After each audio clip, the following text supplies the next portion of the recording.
Welcome back, Tiger fans. Rockin' Radio's football podcast. I'm Nate Edwards. That's Parker Gillam. That's BK Kiley. Brandon BK Kiley. This is before the box score. This is your podcast, your Rock M Radio football podcast, recapping the Cotton Bowl victory, the 2023 season.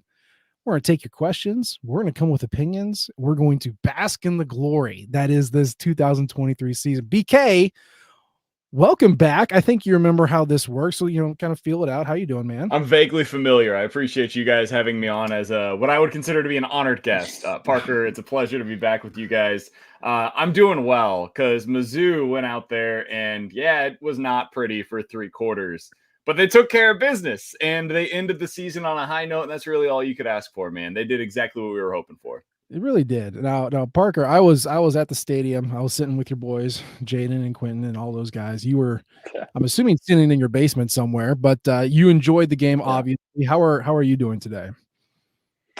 Doing good, man. I mean, yeah, like BK, 3 quarters wasn't that pretty, but I think it was. I'll touch on it more, but I almost think it was a sort of microcosm of what the whole season has been of a team that just they don't win the same way every time, but they find ways to win, especially in games like that, which is what is so different between this team and probably these past couple teams under Drinkwitz, I would say. I would agree. I went on to the Land Grant Holy Land podcast, and they asked, what was Missouri's strength? I said adaptability. It's an old team, it's a flexible team, and they have the ways they want to play, but they also can be flexible and learn to play around it. So, I mean, let's get to the Cotton Bowl victory. We were all in our various areas of the country as we were watching the game, but BK, when you were watching this, wherever you were, I'm assuming somewhere in your house. You just watching this and like as the game unfolded and then Missouri somehow comes out with a multiple score victory. What was your biggest takeaway from the victory over Ohio State? Yeah, my biggest thing was that the defense came to play.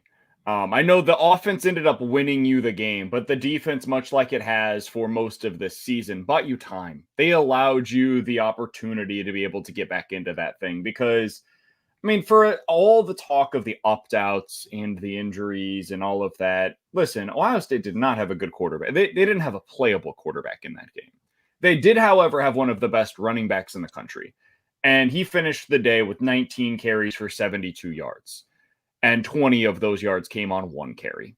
So for the vast majority of the day, Trevion Henderson did absolutely nothing against your defense. And you were without your starting middle linebacker. So pretty damn good day by your defense. And that was my biggest takeaway, was a season in which all that we talked about for most of the year was Brady Cook and his progress, deservedly so. Cody Schrader and him being one of the best running backs in the country, again, deservedly so. The receivers that made plays constantly for this team.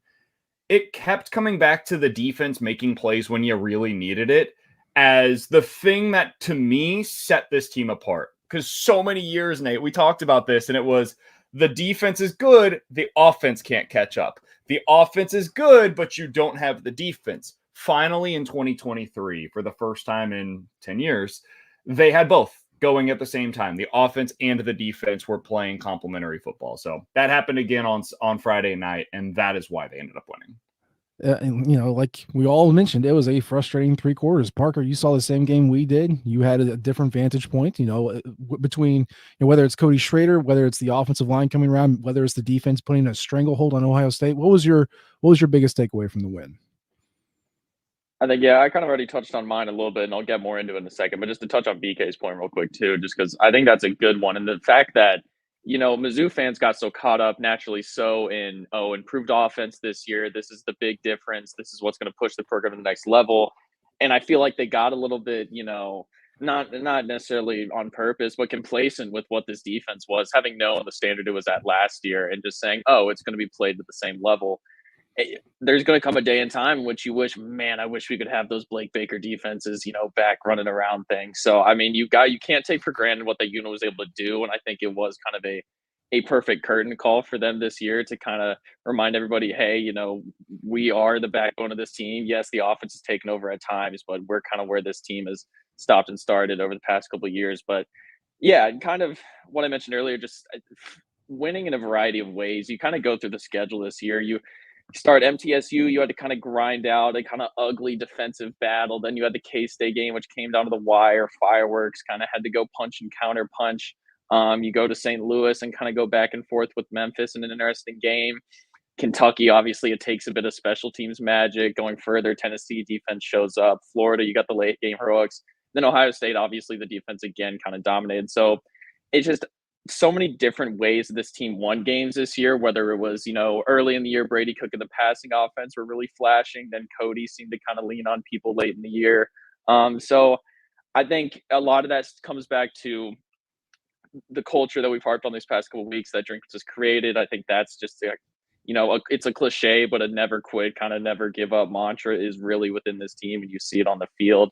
And even when they're not playing at their best, I think is the other part. Just this team is still capable of beating good teams when they are playing at their B game, which is something that elite college football teams can say. So I think that's kind of a next step they took this year. That was another big thing to see. So I think, this Ohio State game was just kind of a microcosm of the rest of the year for me.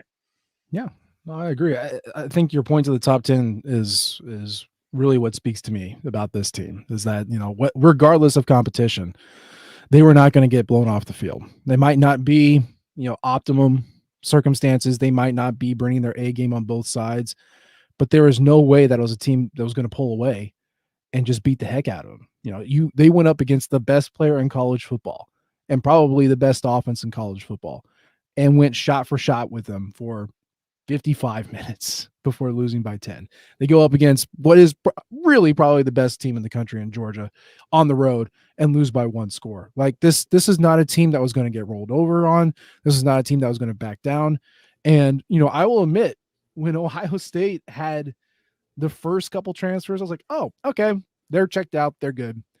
And then no one else opted out. No one else transfers. I was like, uh-oh. And then they started talking about, oh, well, they got our attention. I'm like, oh, boy, well, this is one of the most talented teams in the country. Mizzou's without their line. Like, I started seeing things that I apparently weren't there. And I thought this was going to be the big, multiple score loss for Mizzou. And boy, I was wrong. Even if they did lose, it was going to be close. So it was a team that was adaptable. Parker, to your point, it was a team that could play some freaking defense, to BK's point. And it was a team that just never, ever gave up. And, whoever you want to credit that to, Eli Drinkwitz, any of the coaching staff, the players, Coach Schrader, whoever you want to attribute to that too, that is a very unique quality that you don't always see from Missouri teams. And this one had it. And I don't know if that's a quiet confidence of knowing who you are or if it's something that, it's just baked into the culture. It was very impressive to see. And I hope that can keep going as we go through the years, because even in his press conference, Eli Drinkwitz is like, well, now I got to rebuild the culture because now it's the disease of me, and what can we do now? And it doesn't matter the coach, guys. Even Mike Leach talked about, this isn't last year. Like, even if you're on the team last year, it's different now. So, I mean, BK, maybe that's the next point. You're looking at a team who just won 11 wins, 2 losses. They beat Ohio State. They beat Tennessee. They beat Kansas State. Okay, great. What now? What do we do now? What happens now? Yeah, first one more thing on this team, because I think the point that Parker made on them finding multiple ways to win is an important one. They won 3 games this year against Power 5 competition in which Brady Cook threw for 170 yards or fewer.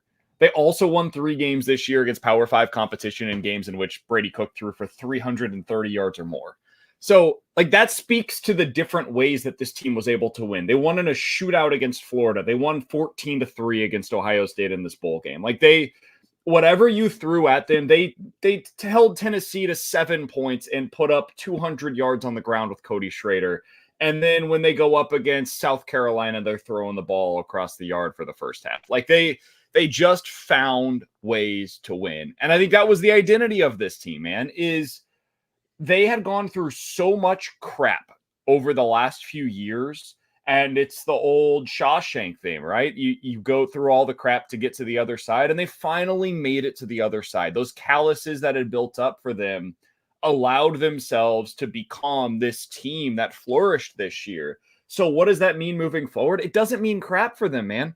And that's what I find so fascinating about college football is that everything starts over, because one of the identities of this team was the secondary. And you look at the way that this secondary was put together with Chris Abrams-Drain and Ennis Rakestraw and JC Carlisle, who announced today that he's going pro as well. That's 3 guys that were, I mean, at the top of their position, arguably in the SEC. I mean, you're talking about top 5 players at their respective positions in the best conference in America. And they're all gone. And not only are they gone with their performances, which is important for what they did on the field, I also think the leadership that those guys bring to the table, especially with Ennis, it's real, man. And that is really hard to replace. And you don't know where that's going to come from next. It's always a question, an open-ended question of what the leadership group is going to look like. Cody Schrader, quiet leader, but leader nonetheless. That dude, I heard an Ennis Rakestraw interview earlier this week. And he was asked, when did you know that Schrader was going to be somebody? Like, did it take you guys a while, or was it pretty early on when he transferred in from a D2 school as a walk-on? And he said it wasn't anything he said. It wasn't even necessarily anything he did on the field. It was every day that I walked into the facility, Schrader was already there and he was working out. And that's the kind of thing that sets the example for the young guys or for the older guys, and it holds everybody else accountable. And it just becomes an open-ended question of, okay, who's that guy now?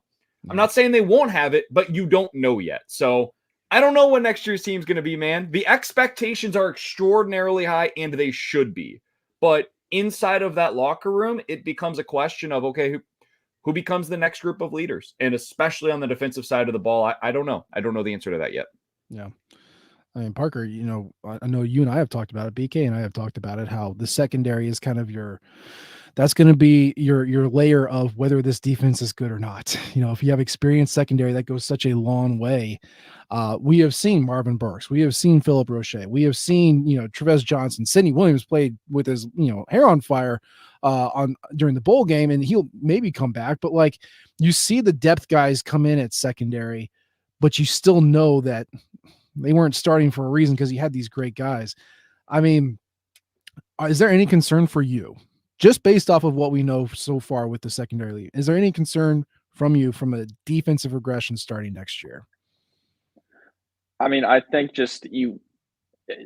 I don't like, it sounds, almost as if you're kind of giving up on it, but you have to have a realistic perspective of a drop off just with a year to year, and having a team that, frankly, yes, they earned what they did and they had the talent to do it, but they did overachieve for much of this season, one could argue. And I think whenever you have a team that does overachieve slightly, they lose a lot and then they take that regressing step back.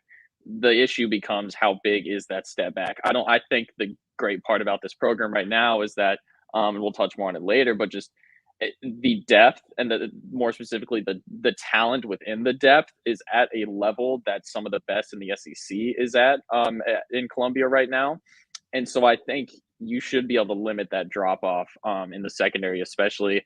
You mentioned some of those names out there. I've talked about, I think Cameron Keys is a guy that could come in and contribute right away and be a big piece in that rotation. And I think Toriano Pride's probably the biggest X factor, because I mean, he's a guy that obviously didn't, establish himself as a consistent starter at Clemson, but was a talented kind of guy out of high school and there that showed flashes of it and is a playmaker. It's just, how consistent can he be? So I think he'll be one of those. But yeah, you have concerns, especially, I mean, you look at how the SEC has developed in recent years, and adding Oklahoma and Texas, to where you're adding 2 pass-happy teams, and how the conference has been trending to be a little bit more up-tempo scoring heavy in recent years, not the traditional SEC of Nick Saban and Les Miles of old. But so it'll be interesting to see how the secondary adapts to this. But I think the big thing I think throughout this offseason that you have to think about for some of these position groups is, yes, there will be a level of drop off, but it's not the days where, you're not a program that was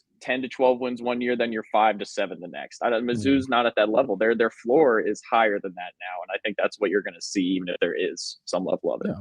No.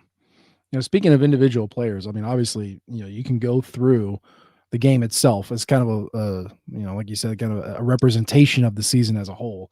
I think there's a litany of defensive players that you can list, obviously. But Parker, if you had to talk about a standout performance from the Cotton Bowl itself that impressed you the most, and you can pick anybody, you don't have to feel like this is a trite or a rhetorical question, but like, of all the players in the Cotton Bowl, who impressed you the most? Man, I mean, a quick shout out. He's not my pick, but just the fact that Marquise Johnson came up with that play just a couple weeks after he had almost a similarly just game changing kind of explosive play. I just thought that was very poetic. I mean, I thought Tristan Newsom, played an absolutely phenomenal game and was ripping Ohio State to shreds, especially as that game went deeper. I mean, he was just carving up that offensive line, finding little holes to dart through and blow up plays. He finished with 2.5 tackles for loss. 10 tackles, only second to JC Carlisle might be the other guy I would throw out as well. Those two guys are both just flying around and kind of on this theme of the defense kind of being dominant. I think without those two guys, that result might be very different. And Newsom's that guy that you heard. I mean, obviously the spring people are talking about, this JUCO linebacker came in, he's been flashing, people are loving him, people rumoring maybe he gets, significant snaps, maybe even challenges for a starting spot in the fall. That didn't quite happen, obviously, but I think you're looking at him now and you're saying next year with him and Chuck Hicks, I think you are very excited about what you return there. And I think the instincts are there. That's not something, you necessarily can teach most of the time. And he is just such an instincts driven linebacker and explosive too. So I think he's somebody that you're really excited to be building around the future. So I'll go with Newsom because I think BK touched on Henderson being slowed down. I think Newsom played a big part in that as well. Yeah. Yo, Dalen Carnell showed up, man. He finally had the game that we've all been waiting for. I've been saying for 2 years now, Dalen Carnell is a future NFL football player. And you didn't see it a ton this year. There were moments where it's like, okay, yeah, that's the guy that we were all excited about. I felt like he took a bit of a step back this year compared to the splash plays that we saw from him a year ago. In this game, though, we saw them. They all showed right back up once again. And my hope is this can be a jumping off point for him, where next year he is just a game wrecker from start to finish because he has that ability, man. He is probably your best blitzer on this team. In space. The guy is unbelievable as a tackler. I don't think he's the best cover guy on the team by any stretch of the imagination, but if he can play that star position and he is in the box regularly, I think he is somebody that can wreak havoc for other teams. And for me, Dalen Carnell, I would have given him defensive player of the game personally. Yeah. I thought he was that good in this one. I was a little surprised that he didn't end up getting it, but neither here nor there. He would have been my guy that stood out in this one. I mean, I think a lot of these, player of the game awards fall into the trap of look at the stat sheet, count up the number. Okay, that's the guy. And that's why quarterbacks get it so often. Well, why did Johnny Walker get it then? And listen, I love Johnny Walker. I thought he was really good this season, but I did not understand that at all. That was a little bit surprising to me. I mean, he got a forced fumble that didn't get called, and he had 1.5 tackles for loss. So, I mean, I don't know. Also a massive penalty, and I don't know that it should have been called there, but a massive penalty as well. So I don't know, man. Interesting. And he falls into those traps. We saw that against LSU. We've seen it a couple times throughout the year where he gets steamed and becomes the second guy that gets caught. Yeah, I would say Newsom and Carnell were the most impressive for me from the defensive side. Obviously, Newsom was just able to knife through that offensive line, which was surprisingly stinky. I don't know where that came from. I knew they weren't as good as they used to be, but I was unimpressed with that Ohio State offensive line, even with quarterback issues. But Newsom had a great read on Travion Henderson. It's not like it almost felt like he was spying him directly, even though he clearly was not. But I rewatched the game 2 times already, and just his ability to read what they're doing and come crashing down was incredibly impressive. Dalen Carnell, I think, fell into the trap of like 18 billion pressures, but only like 1 tackle for loss and 1 sack. It's okay. Well, the stat sheet traditionally is not filled up, but my God, the amount of plays that he altered, both Devin Brown with the Lincoln, whatever his last name was, like that kid could not get a second of air without Carnell just in his grill from the second that the snap went off. And, if that's a one-off situation or whatever, like fine, again, Ohio State's going to make up their excuses, but those two in particular, especially Newsom towards the end of the year and then Carnell as he grew into this year, those are your havoc weapons going forward. You lose Hopper, you lose some, Darius Robinson's sack production from this year. So you need to kind of make it up in different ways. And I was just incredibly impressed with those two, and they are coming back. So that's great. I don't know if you saw this, but Dalen Carnell's dad was stunting on social media when there's someone's like, how did you know this team was going to be great? And he said, when I dropped my son off in January of 2021, I was like, well, damn, Dad, point for you, baby. That is That's great. Love Daddy Carnell is a hoot. I love reading He's his right. opinions on It's things. awesome. So obviously we talked a lot about the defense. I think offensively, you had flashes. You had Marquise Johnson with the big catch, Theo Weiss with the big catch. Really, what this offense came down to, in my book, was Brady Cook basically playing how I play NCAA 14, which is every play is a pass, and if it's not open, run with the quarterback. And then Cody Schrader just finding holes here and there. BK, I thought Brady Cook was going to die at some point on the field, just with the amount of hits he was taking and how long it took him to get up. Then again, that's just kind of his game. Like, he takes a beating and he keeps on kicking. I don't think this was his best game, but where did you think of Brady Cook's performance? It was Brady Cook. Like, Parker mentioned how this game was an encapsulation of the season. It was also an encapsulation of Brady Cook's career at Mizzou. Like, the beginning of this game, the first half of this game, frankly, was terrible for Brady Cook. He just wasn't very good. He seemed scatterbrained. He couldn't get a clear read on what the defense was doing. It seemed like, I haven't rewatched it yet, but it felt like maybe they were showing him one thing pre-snap and then changing it post-snap, and he wasn't adjusting very well, because it almost felt like he and the receivers were on different pages. Like, it was just weird to start things off. And then as the game progressed, it was like, okay, I'm going to have to win this one with my legs. And then whenever something is there, especially if it's there deep, I'll take my opportunities. And in the second half, I thought he played a pretty darn good game, man, especially in that fourth quarter. Like, they don't win that game without him. But to me, if I was going to put one player that stood out to me, it was once again Cody Schrader, dude. He was the metronome. He was the guy that kept everything on time. And without him, I don't think they win that game. And he's a consistent 4 yards every time he touches the ball. And against a defense like that, you need to be ahead of the chains. And he turn back, hand the ball to him at any point in time, and you feel like you're going to be right back where you need to be when it comes to with the chain. So I would have given him player of the game in this one. He, to me, was the guy that ended up winning it for them, but that is not to take anything away from what Brady Cook did through the air. The touchdown pass to Luther was one of his best passes of the season. The pass over the top to Marquise Johnson is what made that game possible. Theo Weiss quietly had a really important catch or two in that one as well. So the guys that you needed to show up all year, they showed up once again in this one. Post game, I asked Luther Burden about that pass, and he lit up. He was like, "Oh boy, I thought it was picked." Sonny Styles was the guy who like leaped for it, and Luther said he had his hands out just in case, and it found him. That caught him as much as Luther caught the ball. Yeah. And did you hear Mike Kelly's call? I did not know. Apparently, I don't know if you heard it, Parker, but apparently Mike Kelly said that it was an interception. His initial call was the ball was intercepted, because it looked like it was, dude. I don't know how you could not have transported the ball by teleporting it any better than Brady Cook did by throwing it. I mean, it was like some of the passes that we saw last night by Washington. Like, it just, absolutely incredible. Mm-hmm. Yeah.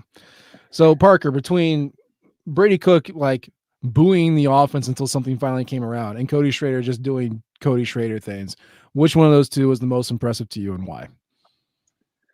Yeah, I mean, most impressive. I'll still go with Cody. I do think a lot of those first half struggles from Brady.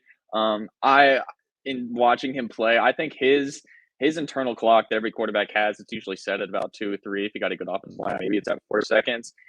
After that first 2 drives, I'd say it was down to 1, maybe 2 seconds. He was one read and he was out. He was feeling the heat, no matter if it was there or not. He had happy feet. He was trying to get out in that pocket, and you couldn't blame him. I mean, the offensive line was getting shredded in that first half, and they adjusted and leaned on Ohio State more as the game went on. But so yeah, the first half struggles, I think, was just him getting antsy and just not being comfortable. But second half, I think, yeah, it was classic Brady Cook gritting it out. You saw him. I mean, if I'm nickel for every time I've seen him get up from a hit, just wincing in pain, but running back up to the line or trying to get everybody lined up and all that. I mean, it was just classic stuff from him. So yeah, I'd say Cody end to end more impressive. Brady in terms of just how he came back from that first half, and just again the mental toughness, something that everybody's talked about the entire season. I think he put it on full display yet again. So I think I was impressed with Brady's second half in terms of how he bounced back. And was able to have just as big an impact on this game as anybody else on the field did. Yeah, and there's 2 different ways that you play up the injury. You can do it the Luther Burden way, right? The Peter Griffin, and just, over and over again, and then come back out and make a phenomenal play. Or you could do the Brady Cook thing where you're just like, your shoulders like crooked, you're like listing like a wounded battleship, and then you just snap to, and like you're fine. And everyone's going to react to pain differently. This is not a critique, but like it's every hit he took, it felt like his soul just left his body. And that's kind of how Ohio State's built. They're big and heavy, and they hit you really freaking hard. So I get it, especially me sitting, up, 40 feet in the air going, oh, wow, it looks like he's hurt. Like, way to go. Good observation. From my standpoint, I could see the all 22 as it was happening, and receivers were not getting open. That they were getting pressure with just rushing 4 guys on the line. The entire secondary was just sitting back and just flooding the lane if they thought it was there. Like there's nothing he could do. And I know, social media is not a great barometer, but if you were looking for critique on what was happening, it was going to be tougher to see it when you were either down in the stands or at home. There was just no separation, and the receivers could not find an open lane. They could not get away from the guys who were on them in man. So yeah, you're right. The internal clock got knocked down because the offensive line was getting overwhelmed. And then, of course, by the way, the receivers were not open at all. So it was rough. And Jim Knowles is a great defensive coordinator. He's been all over the place. He was at Oklahoma State. Now he's at Ohio State. He is renowned for being able to be creative with his pressure, much like Blake Baker is. I don't know if you all saw this, but after the game was over, Jim Knowles pulled Cody Schrader aside and said something, patted him on the chest and said something, and looked like there was just kind of a mutual respect thing, because to me, Cody Schrader was the Missouri offense, as it kind of has been all year. When in doubt, give it to 7. If you're in a close game in the 4th, give it to 7. And I told any Ohio State fan who would listen, like, hey, if they get it to the 4th quarter, it's going to be Cody time. And that's what they did. Once they got that first score, it was Cody Schrader, 1, 2, 3, 1, 2, 3, maybe a couple passes to keep him off. Brady Cook had a couple keepers, but like Missouri knew when it was time to win, it was handing it off to Cody Schrader and letting him just be not tired when everyone else on the field was tired. So he is my MVP. And to his credit, we brought this up to Cody Schrader after the game, and he said, "Are you kidding me?" And he pulled up the stat sheet. He's like, "Look at how many yards Brady ran for. Look for how many yards Brady passed for." He's like, "He's been our MVP all season because he's the one that gets us in a position to succeed." So, tip of the cap, Cody. You great with the PR, but buddy, you are. But he lives it. That's the thing, is like he is. He says that, but then you see the video of him telling Drinkwitz, like, I didn't come here to win or to earn records. I came here to win. Like this, all of it feels so fake. It just feels so fake. But then you see it, and that was not for the camera. When he said that to Eli Drinkwitz, that was on the sideline in a moment that he thought was private. Yeah, it's real, dude. Like that is just who he is, and it speaks to his character, and it speaks to why I think I do think he's gonna make it in the NFL. Like I don't know what role he will have, because he's not exactly the fastest guy in the world, but I think he will land on a roster somewhere, and at some point in his NFL career, he will make an impact on a team because of that stuff. Because I even wrote about it too, and just saying that, like, I think the most impressive thing about him for me is that the way he carries himself off the field is entirely evident in the way that he plays on the field. And I think another kind of example of him not doing it for the cameras, they talked about post game at Kentucky. They said that Cody had a pregame speech for that game that they said really galvanized the team and really helped them, motivate them for that win. And he specifically notably said during that speech, cameras off, everything off. I want this to just be us and just be the team. And they never really revealed what he exactly said, just kind of the general of it. But yeah, I mean, nothing about that is fake. As cliche and kind of put on as a lot of that sounds, and there's a lot of athletes that throw a lot of that stuff around. That's just kind of what the SIDs are telling them to say. But with Cody, I think that it's what's got him to this point. Look, man, we've all watched our share of sports movies and the inspirational speeches that come out of that stuff. We've also, the three of us, we have talked to athletes, we have talked to coaches, and thanks to those many movies, we've had little snippets on the inside. It ain't super motivational stuff, guys. It's not, you're not rewriting Shakespeare to go conquer the world. Like, it is very simplistic stuff, but the difference is that it has to be believable, and you have to have people bought into whatever you're telling them to say. And that is something that the staff and apparently a lot of these players can do. get the people around to buy into the vision, to the message that they're saying. So, if you're saying bleep, blorp, bloop, but they go, oh, hell yeah. Like, oh, that's all you need. You don't need, you don't need Friday Night Lights. So it's, but if you can get it, we'll take that too. I mean, if you Friday can, Night Lights I don't know how many English majors they got hanging out, in the 180 man roster, but like,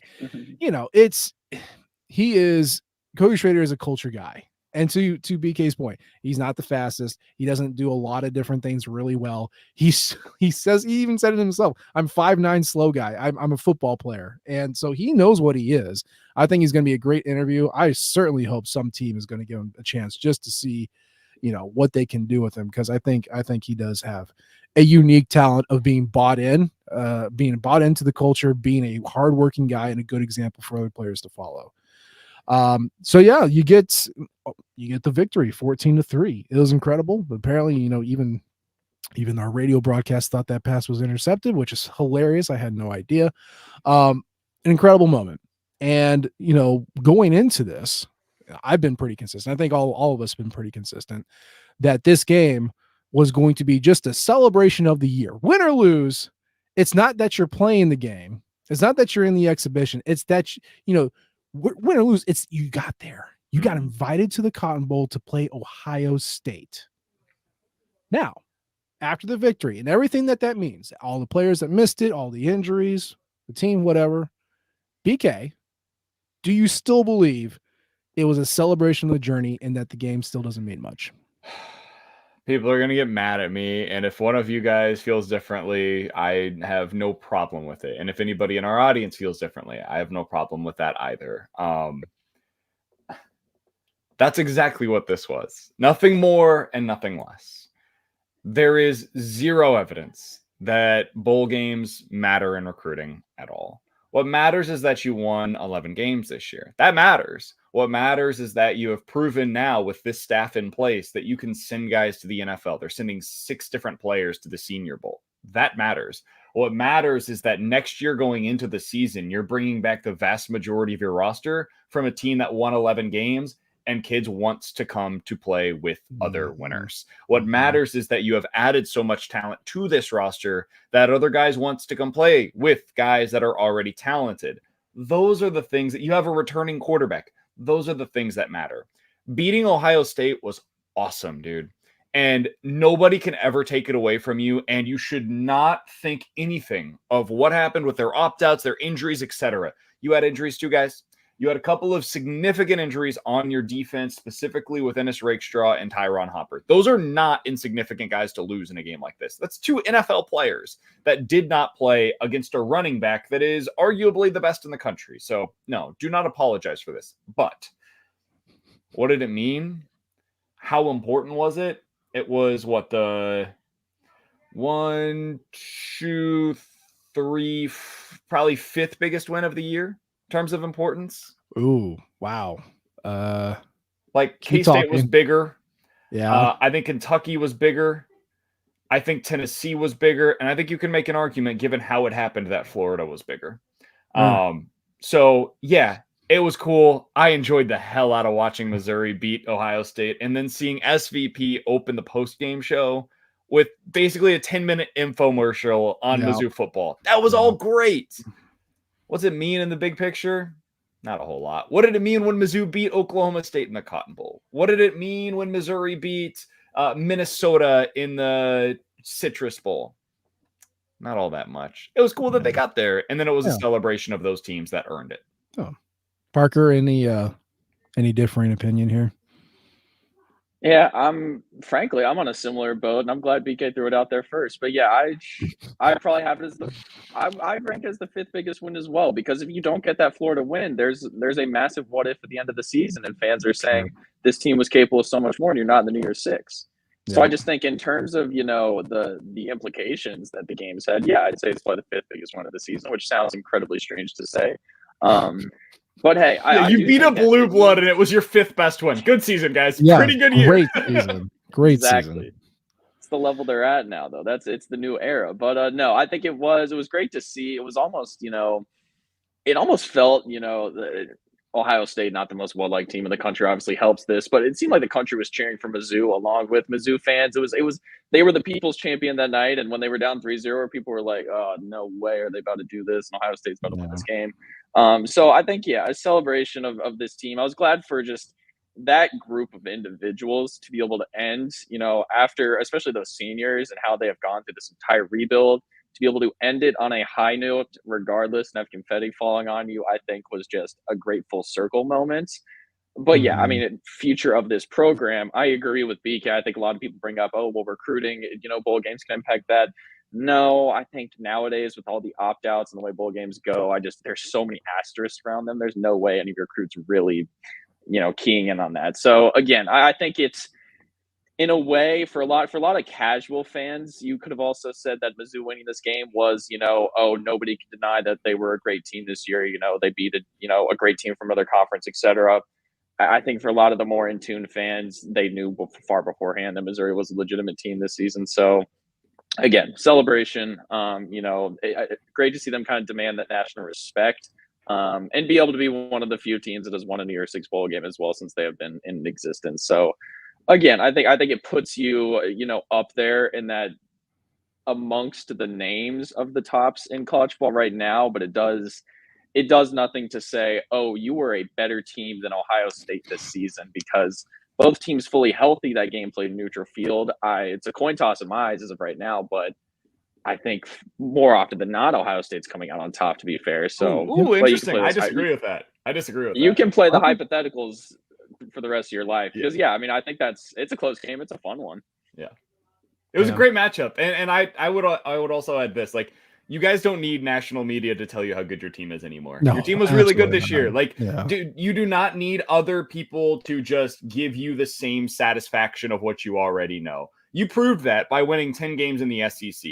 You don't apologize for that. You don't make any sort of remarks for it whatsoever. You don't need to hear somebody from CBS or The Athletic or ESPN or whoever to tell you how good Missouri football was. The truth is, most of those guys don't watch your team. Most of those guys are watching the Blue Bloods on a week-in, week-out basis. They watch the top 6 to 8 teams that are great coming into the year, because they know those are the teams that they're going to be talking about around this time of the year. I will be interested to see how that changes now with the 12-team format. But for this season, your team was absolutely one of the 10 best in the country. And whether Parker's right, I'm right, wherever, like, Missouri was on the level this year with Ohio State. And that's really all you need to know. They were every bit as good as them. And for 2023, whether they won this game or lost that game, they were on that level. And that signifies just how good you were as a team. Because Ohio State was a half away from potentially being in the college football playoff. Yeah.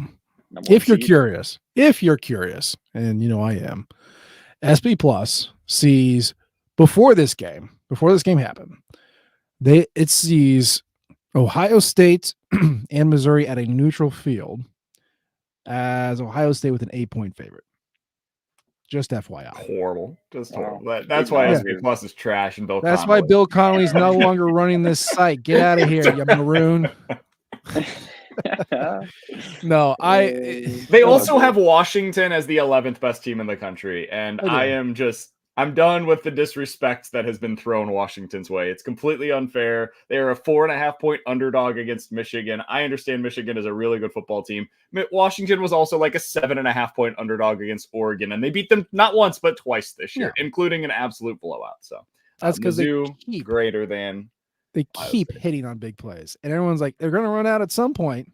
They have to run out at some point, right? And they just don't. They have the cannon of the left arm from Michael Penix. Joe Burrow didn't run out of big plays. Well, why would Penix in this offense run out of big plays? I mean, it's just, there's no way. It's fun. It's definitely the most fun offense I've seen since that 2019 LSU. Absolutely. Also, and we haven't even talked about this yet, and it may is because it's not worth talking, but I want to throw some respect Chris Abrams-Drain's way. Not that he's lacking for respect. Our boy Chris separated his shoulder, and I think I saw the play in which it happened. And in case you're wondering, it happened in the second quarter. It was that big play when I think it was Xavier Johnson. He just rang his bell, but he led with his shoulder, and he didn't react, but apparently separated. And word from the sideline is that Eli Drinkwitz walks over and says, "Hey man, we got to hold you out. separated your shoulder. He's like hell. Like hell. I ain't going out. I don't know if you all have seen the documentary Predator. But there is a gentleman there who eventually became the governor of Minnesota, who has one of my favorite lines in a movie ever, which is, "Hey man, you got shot, you're bleeding." He's like, "I ain't got time to bleed." And that's basically what Cat hit him with. Now, my shoulder's in pieces. I don't have time to worry about that. I got to go hit some dudes and cover some balls. And then he goes and uses that shoulder to whip his arm around and break up a pass on a pivotal third down. Like, we talk about dudes that have that dog in him or whatever you want, whatever term. That dog was out. Chris Abrams-Draine was a boss, and I can't believe he did that. Yeah, and I was wondering because I mean that was one thing I had meant to key in on, but in watching the game hadn't missed it for the most part. Him and Egbuka, I need to go back watch their one-on-ones and kind of how they went head to head. But for the most part, it seemed like from y'all's perspectives that he contained him. And Buka finished with 6 for 63, so I mean a solid day for his standards, I guess, overall. But it seemed like KD did, even with the injury, a good job. Yeah, I'm always skeptical of the Pro Football Focus grades. They do really well with their numbers on what they ended up allowing, but the grades sometimes can be kind of wonky depending on how you see it. They saw him as not allowing a coverage or a reception while in coverage. They were 0 for 2 when targeting Chris Abrams-Draine in the game. So I would say pretty well. Was the way that he did overall in that game. That guy, man. So I don't take away from anybody that opts out of a bowl game. I thought it was smart for Tyler Beatty to opt out of the bowl game. I'm consistent with this. I'm not going to knock you for it. I understand it. I don't blame you for it. If you want to go get your money, go do it. That is what you came to college for. I went to school to do this. These guys are going to school to become NFL players. And if they have essentially aced their job interview with the way that they performed throughout the season, for a scrimmage, if you want to go out there and not perform and you want to start preparing for what is the biggest job interview you will ever go through, I totally understand it, and I don't blame any of these kids for doing so. That being said, I will give extra credit to the guys that continue to play. Yeah. I'm not going to knock you for going out, but if you come in and do what Chris Abrams-Draine did in this game, dude, he did not have to do that. He had nothing left to prove. He just put together one of the best seasons by any corner in the SEC.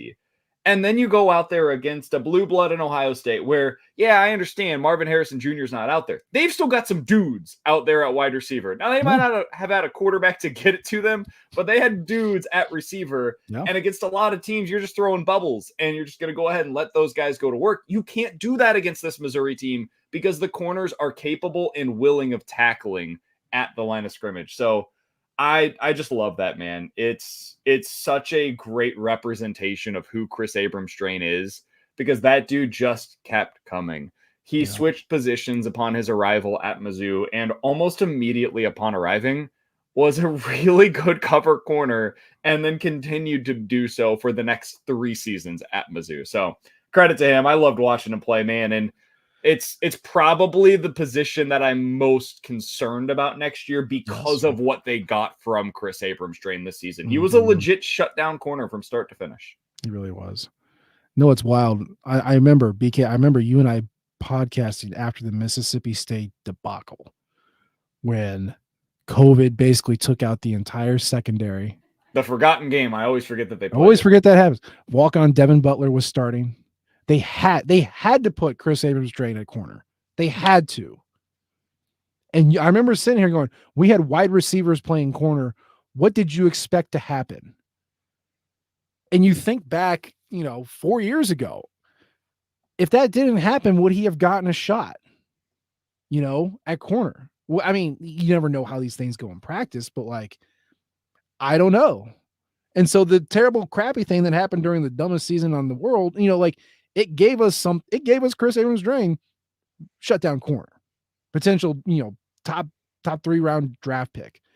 You just never know. You just never know in the moment. It's incredible. Destiny works in mysterious ways, man, especially in college football. Tell you that.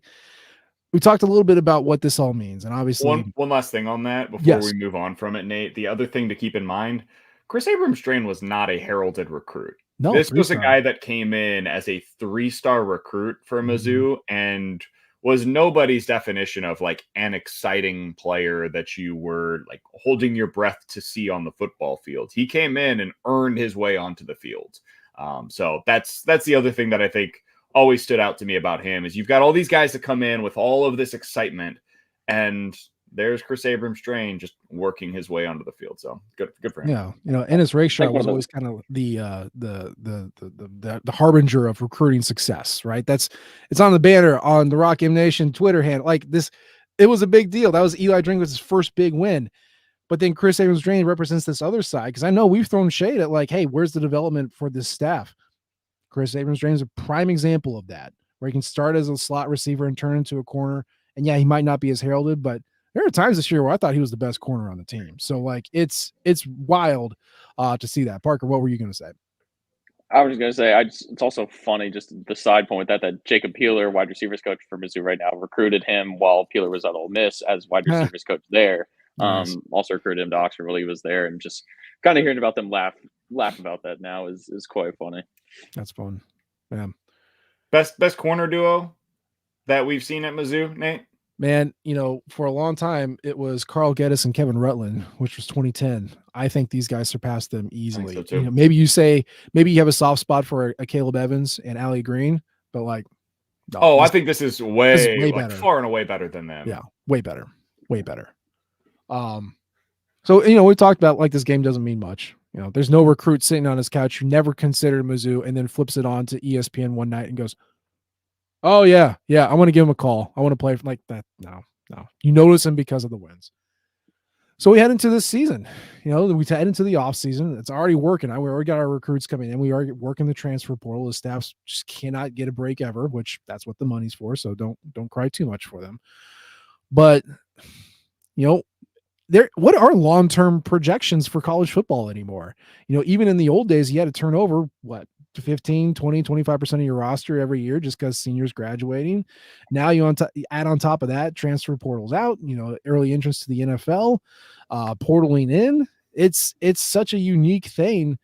It's hard to get a grasp of what a long-term build means, both like in a 3 to 5 year standpoint and also just from a 10 to 15 year standpoint. So, throw away what this game means. What does this season mean? Is it the breakthrough? Is it the high point before he resets? Like BK, I don't have a read because I don't know what this modern era is like. What are you thinking right now? At a minimum, it's the moment that we knew that Eli Drinkwitz can do it. Like that's how this season will be remembered, regardless of what comes next. Is he recruited the talent and he got the most out of the talent. And we always wondered with Barry Odom, can he have the peak years? Like when you get the talent, if he can, and we weren't sure of that, but it sure seemed like he had a good knack for finding the under the radar talent and then developing them at Mizzou.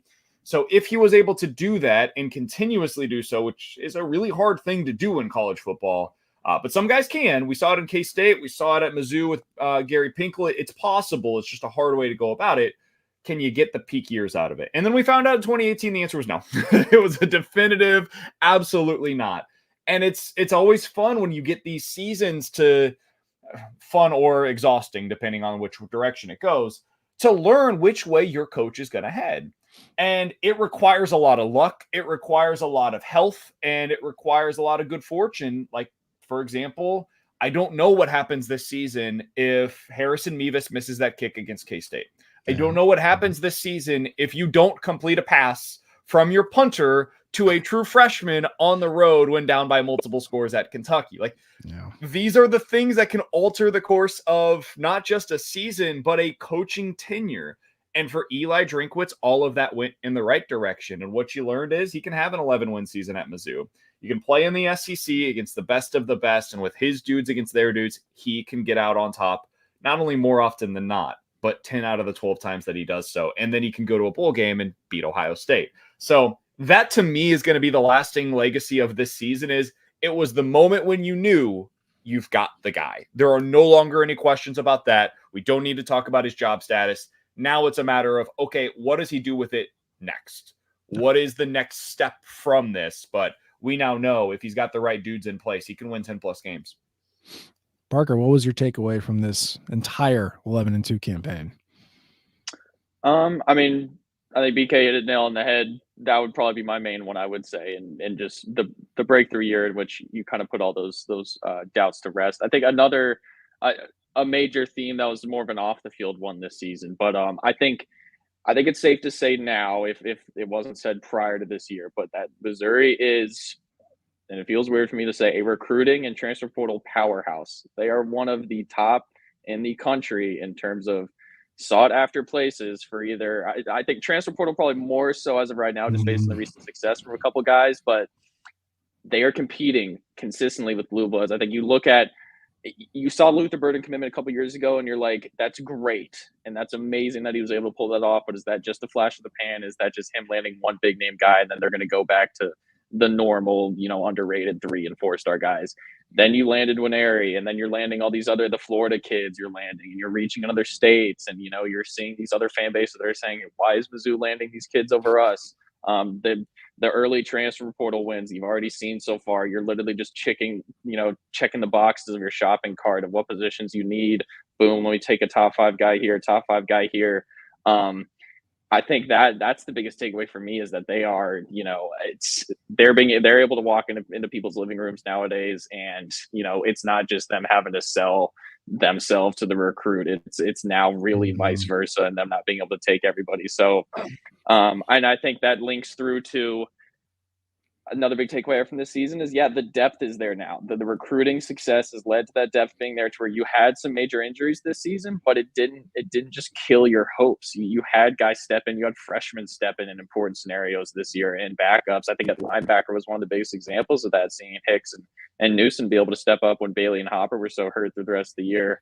So I think that was a big one. And then last overarching one I'd say is just, you can be safe in the fact that I could argue you have top to bottom one of the best coaching staffs in the country right now, in terms of on field, but also in terms of recruiting as well, and their work. I just think it's, the staff remaining intact has contributed to this recruiting success, yes, but I mean, it goes past offensive defensive coordinator. I mean, you've got Brandon Jones, who was potentially, him and Kirby, take your pick for who was the best hire of the offseason, both kind of transformed their respective units. But I mean, you look at Al Davis and Curtis Looper is now appearing as one of the best since the country. Kevin Peoples too. I mean, it's a star-studded staff right now, and that's, I think, at least one of, if not the foundation of what's going to propel this program forward, is having this staff stay intact and be able to recruit at the level that they are, both in high school and transfer portal. Yeah. There are worse things in the world than being transfer portal you.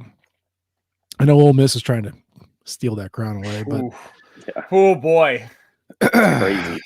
We'll touch on that in a second. But Mizzou has a track record of success with transfer portal guys. I know we've talked about it all season. I think there's like 2 or 3 that you can argue they missed out on, and everybody else has contributed in some way, either as a starter or just like key plays, stuff like that. Like they know they are really good at identifying talent that's in there and getting them on board. And there are way worse things in the world to be than that, and being able to still recruit high school kids, like, get out of here. What are you doing? How are you so good at that stuff? So it's tough to tell long-term. I do agree with BK. I do think this has bought Eli noticeable amount of time. And that seems like a very negative way of putting it, but that's just kind of the business end. Obviously, he got extended. Kirby and Blake got extended. So like there's money and contracts that go beyond that, that pair with that. But, you point to this, hey, when we're talking about firing Eli, everyone's going to, the loyalists are going to say 2023. Don't forget about that, and that's great. You need that in your pocket as a head coach. The things to think about with this season, because I always try to think like what things are not repeatable, what things might have propped this up. One of the interesting things is, I don't know if you all heard this, but Washington, right? Okay, national championship final, Washington. They are flushed with super seniors, right? The 6th year guys who got an extra year. Does anybody know off the top of their head how many are in their starting lineup? 6-year seniors. Their quarterback. There's one. I'm not sure beyond that, but I know their quarterback is among them. Parker, do you know? Say 7. It's 9. 9. Do you know how many super seniors Missouri had on their rosters playing this year? Foster was one, right? Foster, Delgado, Schrader, Yeah. Technically Tyler Stevens, if you want to call him that. Realis George. I Realis feel George. like he was 35 years old playing on the D line. Yeah, he was 35 years old, 5 years ago. Realis George, Josh Landry, Jaden Jernigan, Chuck Hicks, who is coming back, so he is yet another super senior. That's amazing. I know, it's incredible. And then who am I forgetting? The answer was 8. Tyler Stevens? Was he a super senior? He is. I think whatever. There's 8. I'll get you the actual names later. But they have 8. And I don't know, I did not do the research, but I would almost guarantee that teams that were heavy on 6-year seniors had a winning season.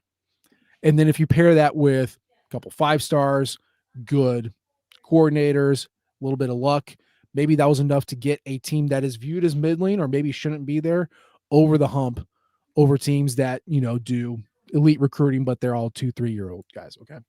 Second thing, do you know Missouri's record in 1-score games? Oh, yeah. It's very, very good. 4-0. Yeah. 4-0. 3 of which were in non-con. It's a skill, Nate. It's a skill. Don't tell me otherwise. It is. And how do you, because it is a skill. Because you win close games. Number 1, having good game day tactics. 2, having a quarterback you can trust. Number 3, elite special teams. And I know Harrison Mevis was a little scattershot end of last year, beginning this year, but you won one of them with a 61-yard field goal. Just pointing that out. You also won another one by 4th and 17. So these things come into play when you are winning close games. In Missouri, Eli Drinkwitz came in as a close game champ, and then he kind of couldn't find a quarterback. I do think to push back on this part a little bit, Nate. All right. They didn't end as 1-score games, but LSU and Georgia were essentially 1-score games as well. I know the final score does not dictate as such, but those games were played as if they were 1-score games. So really 4-2 in those games. And if you're talking about games that were at question at any point in time, it was more like 2-2 because Memphis and Mississippi or Middle Tennessee were always an arm's length away.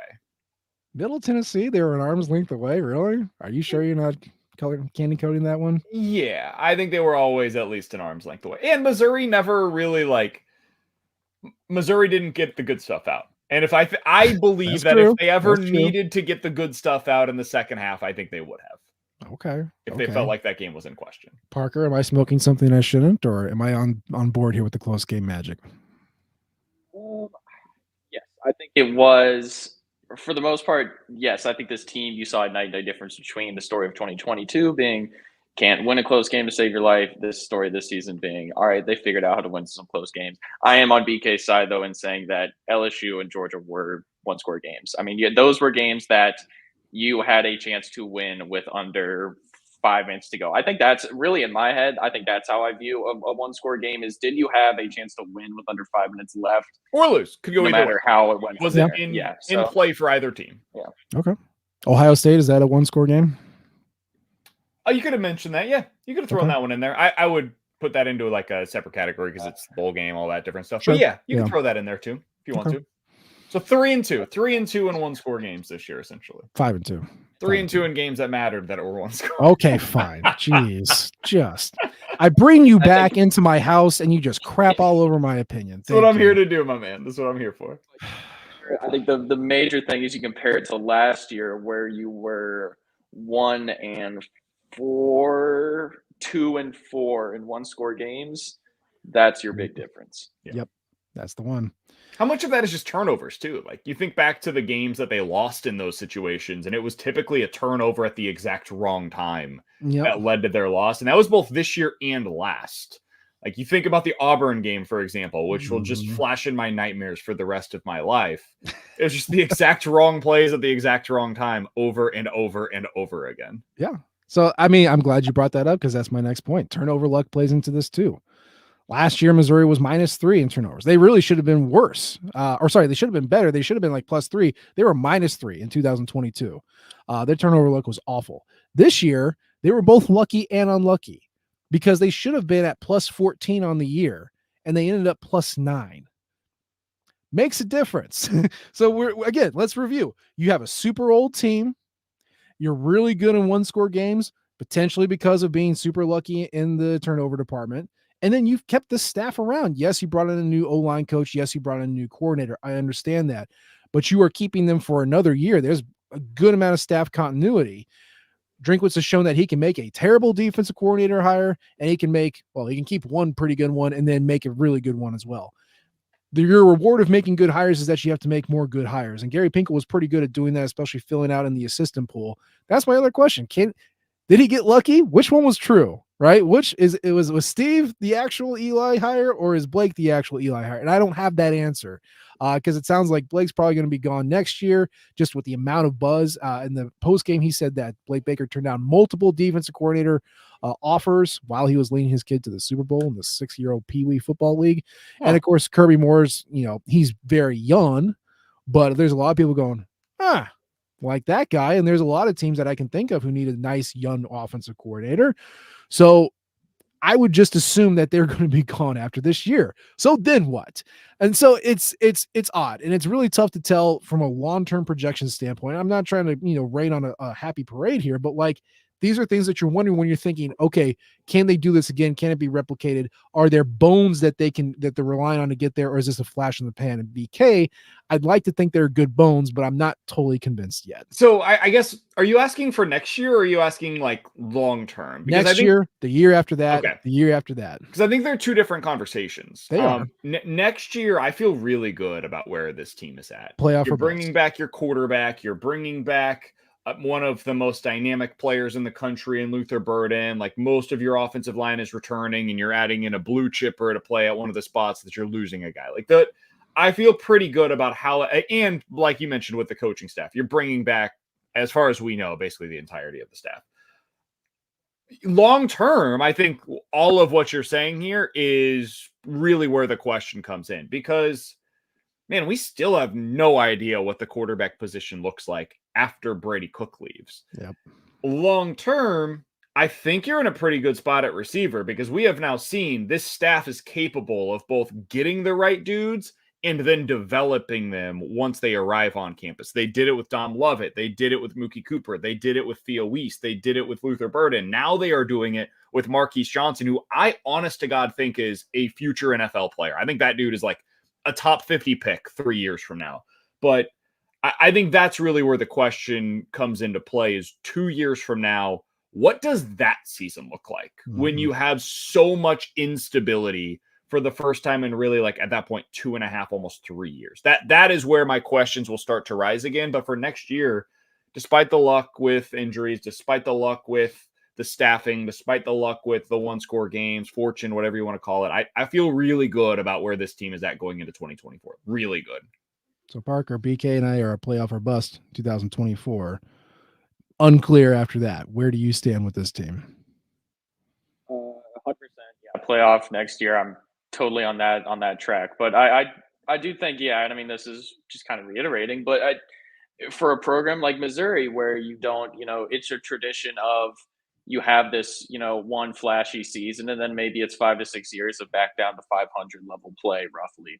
The next challenge becomes, yes, this season was great, but it can also, college football is a fickle thing. It can, the goodwill that you build up in this season can be completely dashed with one bad year, even a couple just bad games, really, especially from an SEC fan base, which I will point out, I think Missouri fans became a true SEC fan base this year. I think they became as fair weather and as toxic, and the atmospheres were elite at Faroe. I think they were doing everything an SEC fan base should be doing. I was very, very proud of Missouri's fan base this year for what they became. So that was another big takeaway I had from this season. And Nate, the question is like, sorry. All right, BK, keep going. As it goes forward, fan base needs to keep showing up for him to be an elite program too. Yes. The question is, was this 2003? Like, was this the year? And obviously reached different peaks here this year versus what 2003 was. But that was the start. That was the start where you were like, okay, Gary Pinkel's got this thing going. And from there, he just continued it. He was ranked in 11 of the next 12 seasons. Mm-hmm. Is that what this is going to be? Are they just going to be a 7+ win team every year, and they're going to go to a bowl game with the potential to get to 8 wins every single season for the next decade? Or, to Parker's point, do you get back to Yeah, there's going to be some lean years. You're going to get down to 6 wins occasionally. What does I am more interested, frankly, moving forward after 2024 on what the floor looks like than I am the ceiling. I now know Eli Drinkwitz is capable of hitting the ceiling, which means with the new version of the college football playoff, Eli Drinkwitz is capable of getting you to the place that everybody wants to go. And then you take your chances from there. Yeah. The question that I wonder is, what does the floor look like? What does it look like when you lose Luther Burden and Cody Schrader and Brady Cook and all of this talent on the defensive side of the ball and both of your coordinators? That's when things will get super interesting. Yeah. And it's just impossible to tell because we don't have enough data in our modern, what I'll say the kind of the new modern era of college football, which includes the expanded playoff, the NIL, the transfer portal, all that junk.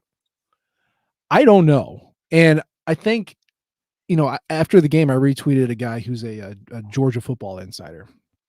And he said things that we have already heard about how Mizzou has been to more SEC championship games, has more 10-win seasons than a lot of storied SEC programs. And that his takeaway was that you all bag on Missouri, but while they're not like world beaters, they're a lot better than what you think they are. And their lows are like 6 wins, which is still a bowl game. I mean, my God, Missouri has qualified for a bowl every year since 2017. Now, I know that one, they were not allowed to play. And then of course one was canceled because of COVID. Like, okay, yeah, they still qualified for a bowl every year since 2017.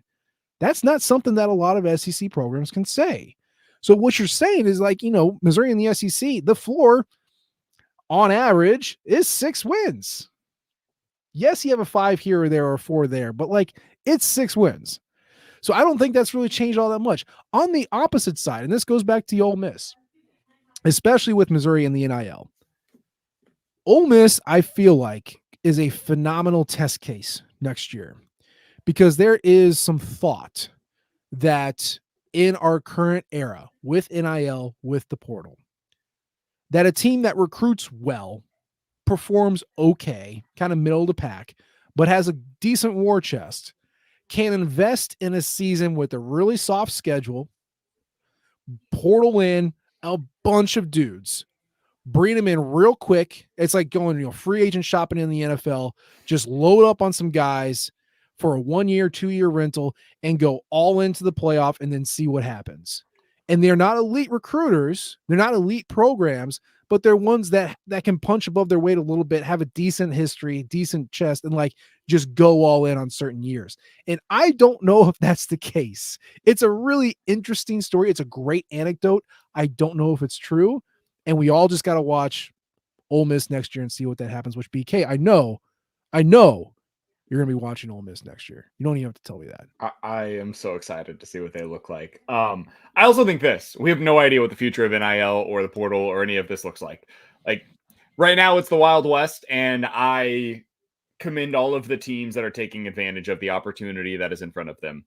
Like the rules right now do not exist. And the old saying is tell me the rules and I'll play the game. And the rules aren't there. So, Hey man, they're out there playing the game. Ole Miss has found a way to win at said game. Missouri has found a way to win at said game. And while this game is being played this way, I think it is opening up for college football what we have seen take place in college basketball, which is the mid-majors in college basketball, not on a year in, year out basis, but occasionally can find the group of players that can punch up. They can close the gap between them and the Power 5 powerhouses, right? Because of the transfer portal, because of all of the stuff, the one and dones, everything. I think that's now happening in college football. I think what you're seeing is instead of Alabama and Georgia and Clemson and these teams that recruit at an unparalleled level on a year in, year out basis, instead of them being able to hoard all of that 5-star talent where they had 5-5-star running backs on the depth chart and the 5th guy in the rotation that never sees the field, has to redshirt. Previously, that guy just has to stick his way out at Bama for 3 years. No longer.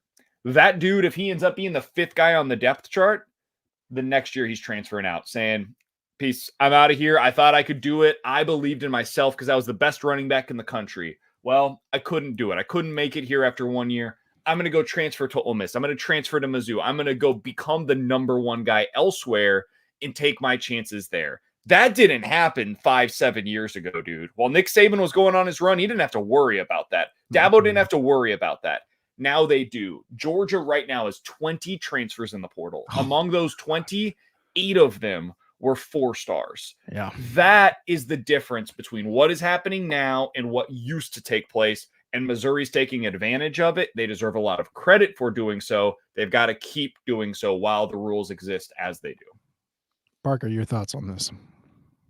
Yeah, I think for me, it's kind of along the same lines of this, though. But the two, in speculating about post 2024 Mizzou, the two things that at least in my eyes are encouraging are A, this staff has shown that they're going to recruit both the portal and high school at a very high level, and therefore the talent and the depth you would assume is going to be there for years to come, regardless. Now, developing that talent, using it properly, obviously very different conversations. The staff has shown they're able to do that so far, but you'll have to see going forward. But I think you're safe in knowing that the personnel options are at least going to be there.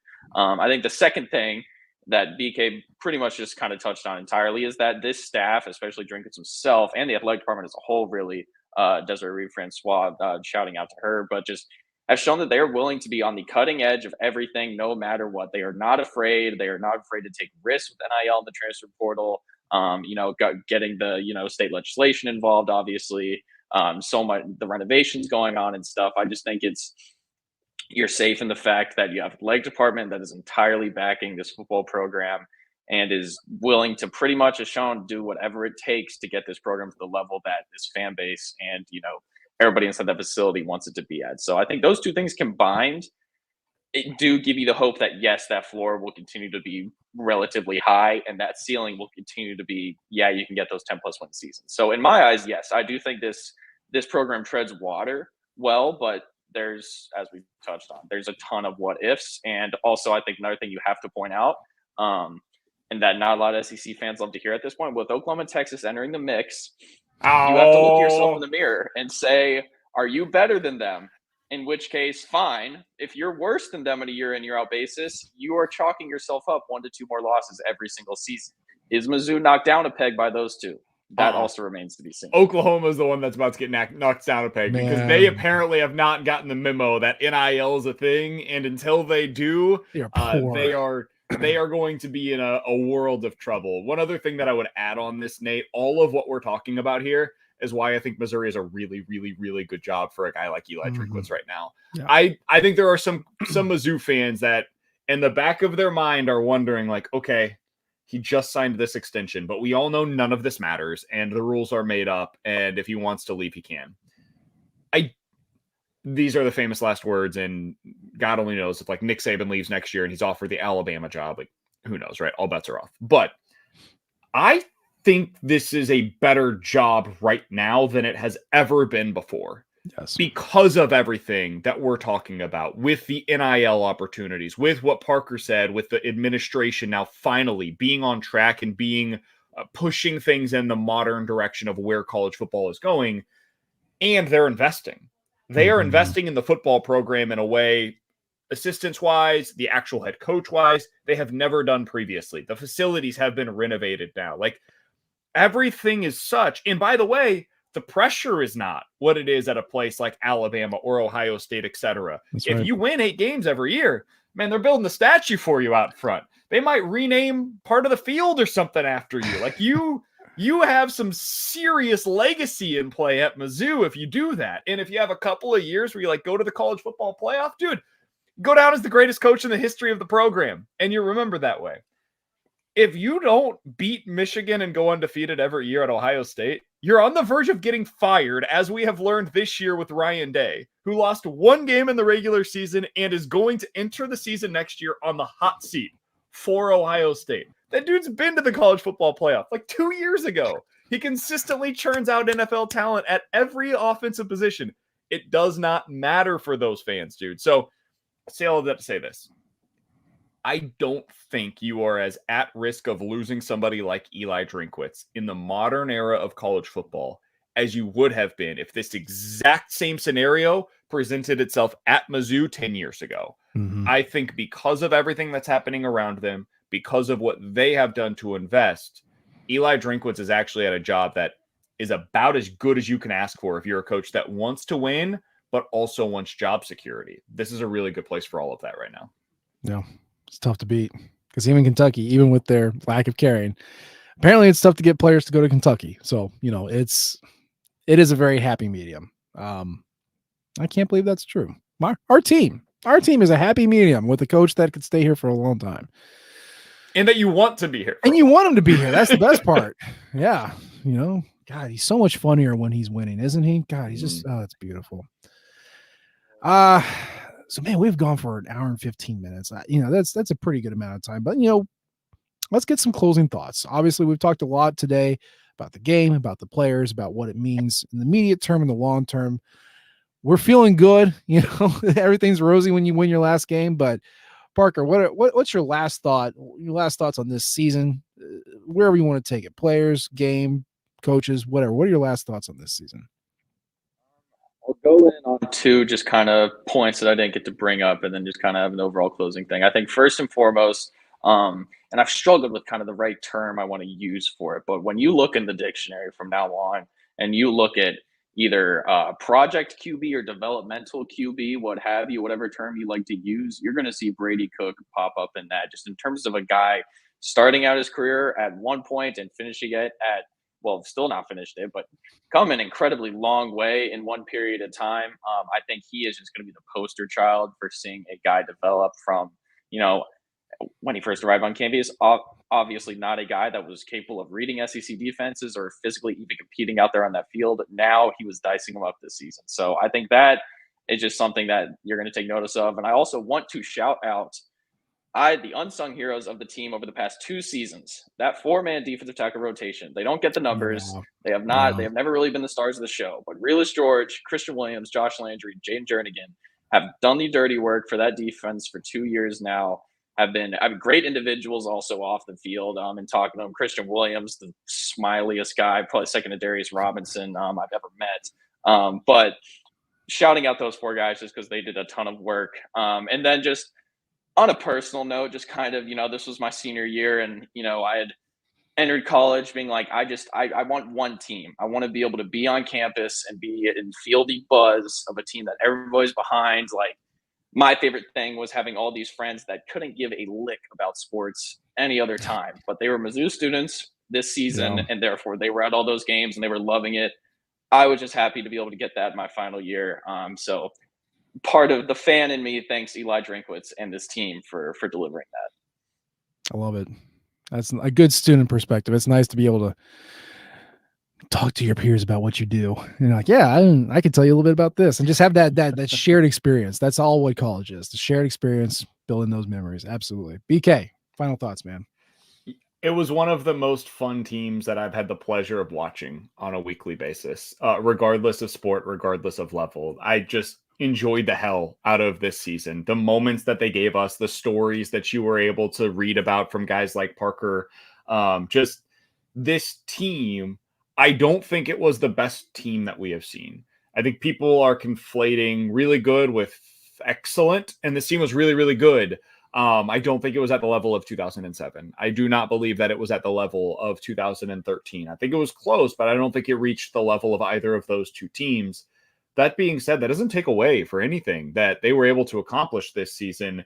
And the importance of this team might even exceed that of like a 2013 in terms of what it could mean for the long term. So it was just so much fun to watch them on a week in, week out basis. I strangely felt emotional after the game on Friday night where I was like, man, I want to keep watching this football team.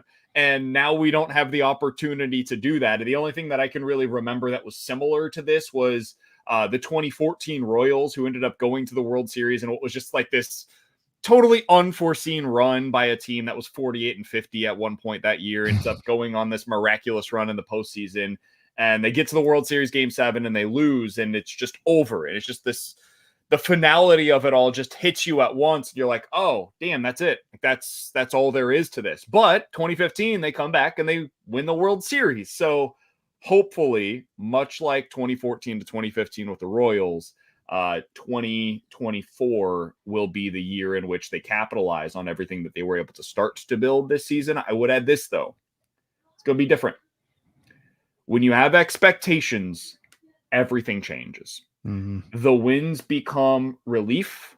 The losses become pain. And this year, everything was found money, man. From the moment that they beat K-State moving forward, it was all like, okay, what could this be? And next year, it's what does this need to be?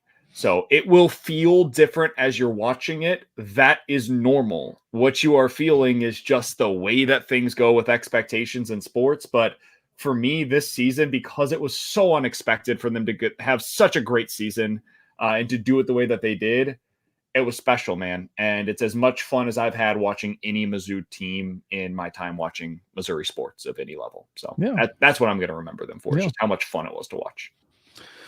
You know, time does a number on your memory of things. And of course, now we're logging our memories for ever and ever, and we can listen to them whenever we want. So, I mean, that's a little bit different. But yeah, go back to 07. It's weird because looking back, there was never a game in that season where I'm like, oh, Missouri might lose. I legitimately thought Missouri was going to win every single game that year. I thought Oklahoma was going to be close, possible loss, but like every game, I was like, I'm not scared of anybody that they're going against. And that ended up being one of the best teams that we've ever seen. Same for 2008. Obviously, they had more losses, but, you know, I was like, oh, this team is unstoppable. And then for 2013, it was like, you know, this is the culmination of one of the best recruiting classes Gary Pinkel's ever had. Now, you had stories, obviously, Henry Josie coming back from multiple catastrophic knee surgeries. You know, you had Max Copeland, who was playing 80 pounds overweight as a left guard in the SEC, straining against his weight. You had Coney Ely, who was, you know, had just an incredible childhood, a terrible childhood, and rising above that and getting beyond what he could be to be this person. You had Michael Sam, who kept a secret his entire season, and his teammates rallied around and kept that same secret his entire season, let him come out to the world, you know, on his own terms as the SEC Defensive Player of the Year. You had EJ Gaines, who is this local guy who's kind of overlooked and became a shutdown corner who took NFL wide receiver Mike Evans and basically didn't give him a catch. Like, you had all of these stories, all of these anecdotes of like, yes, this is the culmination of all the hard work, but also just a bunch of good dudes. In like 2013, I thought they might lose some games, but like it was something that I believed in and something that I truly enjoyed from start to finish. Can't say that for 2014. Can't say that for really any team after that. But this team, you know, I wrote before the season started, I was like, I think this is going to be a special season. I really did. Now, I thought it was 9 wins, but, you know, I thought it was going to be special. And it's so poignant that it's helmed by a quarterback that nobody wanted 3 games in. A running back who could not get an offer to Northern Colorado, had his scholarship yanked by Northern Colorado, who leads the SEC in rushing, Brosworth Trophy winner. You know, you have, yes, your 5 stars, but you have a bunch of transfer portal cast-offs who couldn't see the field, who came together, you know, to Parker's point, 4 defensive tackles, 4 different schools, rotating in, just wrecking shop on the inside. You know, buying time for Darius Robinson, who wanted to play tackle, but was like, okay, I'll play in because you need me to. And then, oh, by the way, had most sacks in his career just because he was a team player, right? Chad Bailey goes down. JUCO kid comes up. Tyrone Hopper goes down. Chuck Hicks comes up. You know, you had the recruiting win in a straight strike. You had Chris Evans-Drain, who started as a receiver and flipped to corner. Like, so many stories, and it goes back to those stories and that belief. Like, I believe that they would win. I believe they would lose. I did not believe they would get to this point. 11 wins beating Ohio State with this group of guys. And it's just such a good story. It's such an incredible season. And, man, I enjoyed it. I think this might be my favorite season of all time. And they didn't have the division title, the championship berth, the playoff, or the like BCS, whatever it was at the time. They didn't have any of that. I don't care. It was fun. And it had great stories. And at the end of the day, that's what the commercial keeps telling us for the playoff. It's whoever has the best story. And boy, even if they're not the best, this is one of the best stories that we have been around in Missouri football. So that is my final thought. That's Parker. That's Brandon, BK Kiley. Thank you for coming back, BK. We appreciate your thoughts, as always. I had a lot to say about Mizzou football, and much like Parker, this was essentially my senior year of covering Mizzou football as well. It was my super senior year in doing so, but it was a good one to go out on, man. I enjoyed it a lot, and now I'm thinking about which road trip I'm going to go on next year because I can do that now, which is pretty fun. Yeah. But thanks for bringing me back, man. This was great. And thanks, Parker, for allowing me to expand on some of my final thoughts about this 2023 season. For sure. So that is going to be the show for today. As always, we appreciate the downloads and the subscriptions. You can leave a comment or rate us. We love all types of feedback from you all. And thank you for joining us live. Of course, we love doing this. You can follow us on Twitter. I'm at Nate G. Edwards. Parker's at Gillam_Parker. BK's at BK Sports Talk. Of course, you can follow the Rockin' Flagship at Rockin' Nation and our podcasting outlet at Rockin' Radio. We appreciate you tuning in this time for live. We'll try to do better next time without BK. And until then, MIZ. ZOU. He's got it.